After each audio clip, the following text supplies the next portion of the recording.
Away ng panalangin bago magsermon bilang 10. Panalangin ng kapatid bago magsermon, tagapamahalang Rogelio Kawayan. Nabasa ang akda ng pagtibay. Buod ng sermon, ang daan ng buhay. Kapatid ng nangaral, tagapamahalang Rogelio Kawayan. Away ng panalangin matapos ang sermon bilang 2. Panalangin ng kapatid matapos ang sermon, kapatid na Cherilyn Ilias. Away ng paghahandog bilang 2. Nag-alay ng taus-pusong paghahandog, kapatid na Ruth Robero. Doksolohiya bilang 1. Bilang ng kapatid na dumalo siya, kabataan 5. Halaga ng koleksyon, 465 pesos. Kapatid na nagawa ng bendisyon, tagapamahalang Rogelio Kawayan. Oras na natapos ang pagsambay, kalas 3:55 ng hapon. Gumawa ng akda kapatid na Bernard David.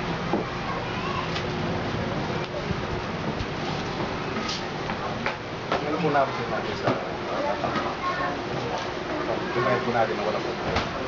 Ang susuwi po sa ating kapatid na Eric.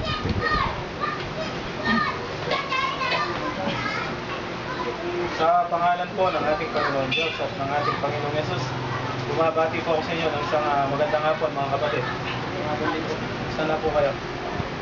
At para po sa hindi pa nakakaalam, ang kapatid po nating diakono ay si kapatid na Romy Manlilio. Kapatid po siya ni kapatid na Marvin Manlilio at si kapatid na Dina. Naging ano po kasi ngayon isang ministro at isang diakono ang sinusunod. Dahil sa dumating na po ang takdang oras ng ating pag-aaral, tayo tatapos na sa ating pag-aaralan. Marahil tayo na lang po ngayon kasi kanina punong-puno na po yung bahay-sambahan natin. At ang pag-aaralan po natin medyo may kalaliman at medyo isang misteryo na kung saan alam naman po natin na kung minsan hindi maintindihan ng lalo tingin yung mga tao na sa labas. Kapatid ito isang misteryo. Subalit sa atin mga kapatid, gaya ng sinasabi sa Efeso, inilagay ng Diyos ang kanyang karunungan sa loob lamang ng iglesia.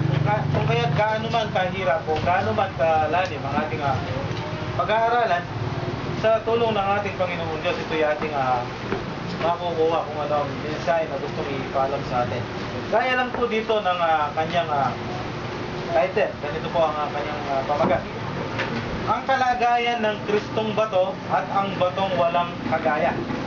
Na kung saan mga kapatid, kung sasabihin po natin ito sa ibang pananampalataya, baka sabihin po nila ano yung pinagsasabi natin Kristong bato o batong walang kagaya. Baka isipin nila pusong bato yung ating pag-aaralan.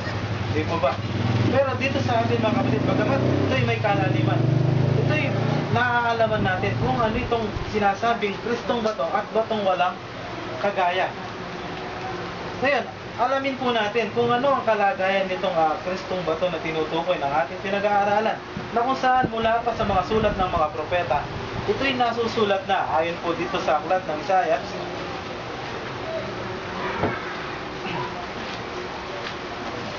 Dito po sa Isaiah 28:16, ganito po ang nasusulat.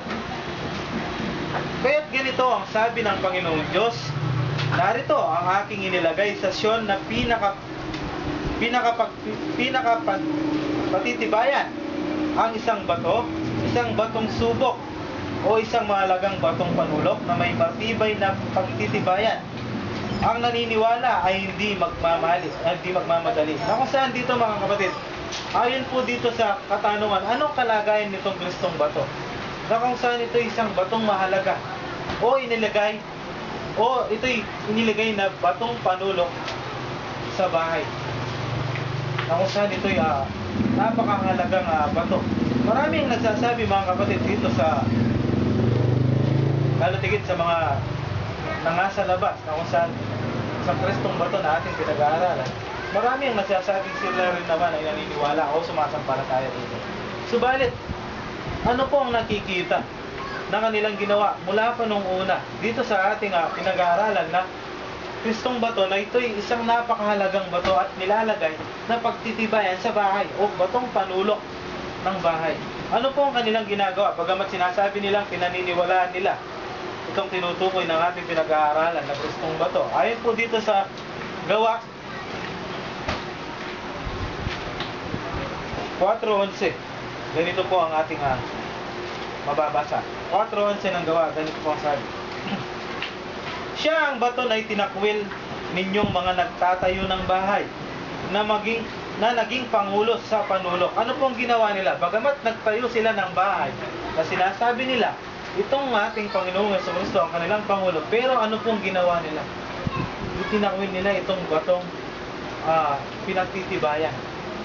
Kahit maging sa literal, kung hindi mo lalagyan ng batong upang maging matibay ang iyong itatayong bahay, ano pong kalalabasan? Di mo ba't napakahina? Pero itong kalagayan niya, itinakwil nila. Maliban pa dyan, ano po ang ginawa nila? 4:11, 12 ng Gawa.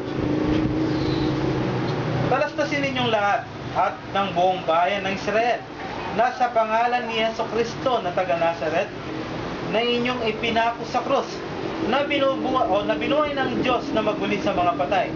Dahil sa Kanya ay nakatindig ang taong ito at sa inyong harap na walang sakit.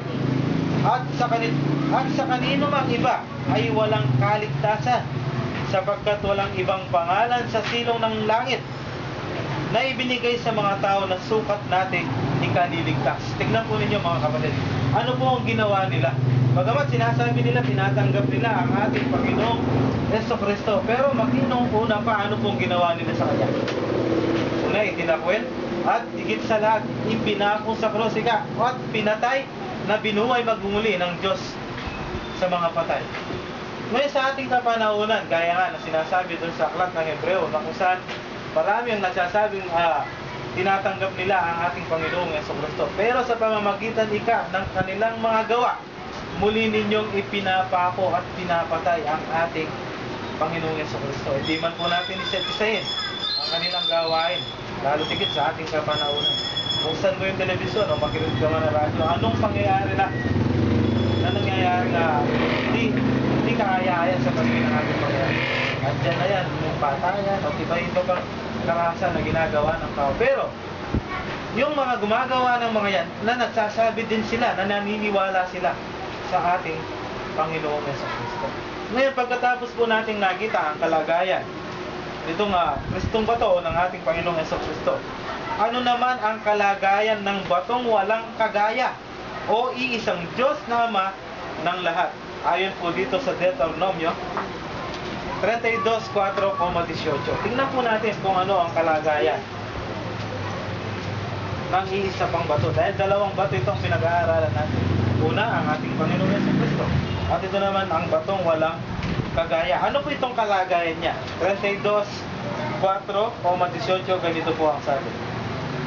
Siya ang bato, ang kanyang gawa ay sakdal, sapagkat lahat niyang daan ay kahatulan. Isang Diyos na tapat at walang kasamaan, matuwid at banal siya. Ano pong kanyang kalagayan? Unang-una, siya'y sakdal, siya'y banal, siya'y matuwid.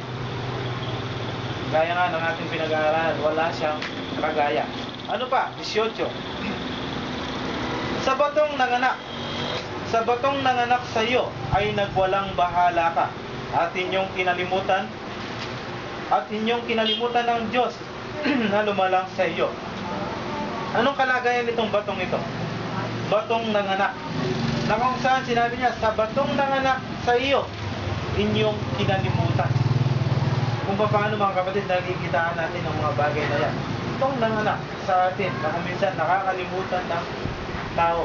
Sino ang kanyang pinasasalamatan? Sino ang kanyang niluluhuran? Sino ang kanyang pinapasan? Ako minsan. Hindi po ba kapag kuminsan, kapag ay dumating na biyaya sa isang tao, saan siya nagpapasalamat? Minsan sa manawag, di ba? Kaya sabi niya, sa batong nanganak sa inyo, inyong kinalilimutan. So dito pinapakita, nitong kalagayan nitong bato na walang katulad, ay meron siyang anak o nanganak siya. Sino po ang kanyang anak mula pa nung una? Dito po sa Mateo 17:5.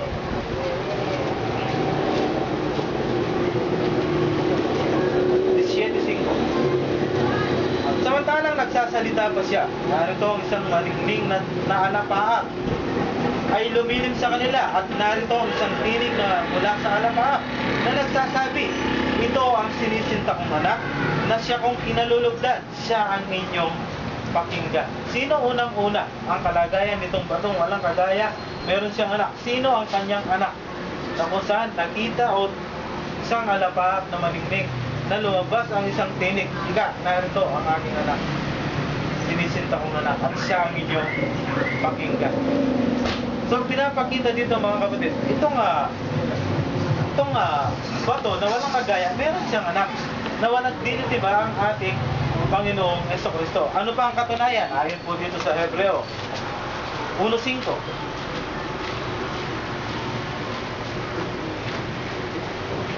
Bilang katunayan na ang ating Panginoong Jesucristo na siya nga ang anak ng ating Panginoong Diyos.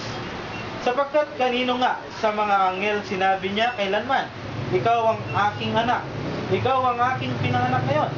At muli ako'y magiging kanyang ama at siya'y magiging aking anak. Tingnan po ninyo, kanino sa mga anghel na sinabi niya na ikaw ay aking anak? Kundi kanino niya lamang sinabi yung mga bagay na yun? Walang dilit diba sa ating Panginoong Jesucristo. Ano pong katunayan? Ayon po dito sa San Juan,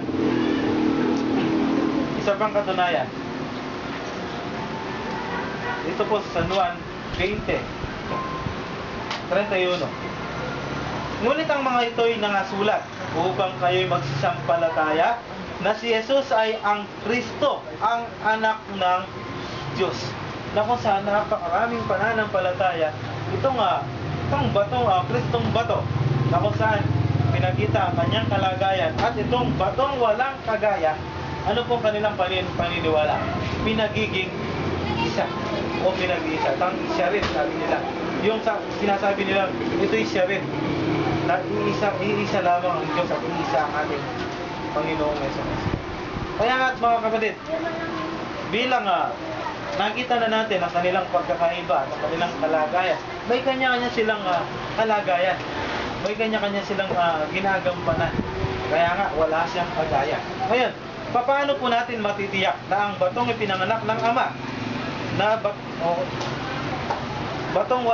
batong walang kagaya ang sinasabing tagapagligtas?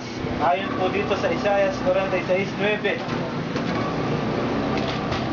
Para matiyak po natin, ito nga ang batong tagapagligtas. 46:9. Inyong alalahanin ang mga dating bagay ng una, sapagkat ako'y Diyos at walang iba liban sa akin. Ako'y Diyos at walang kagaya ko. Yun ang kalagayan ng ating Panginoong Diyos. Dito po sa 45:21.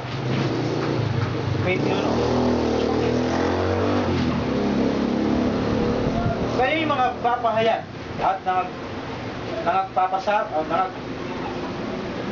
kayo'y nangagpapahayag at nangagpapasapit. Oo. 45:21.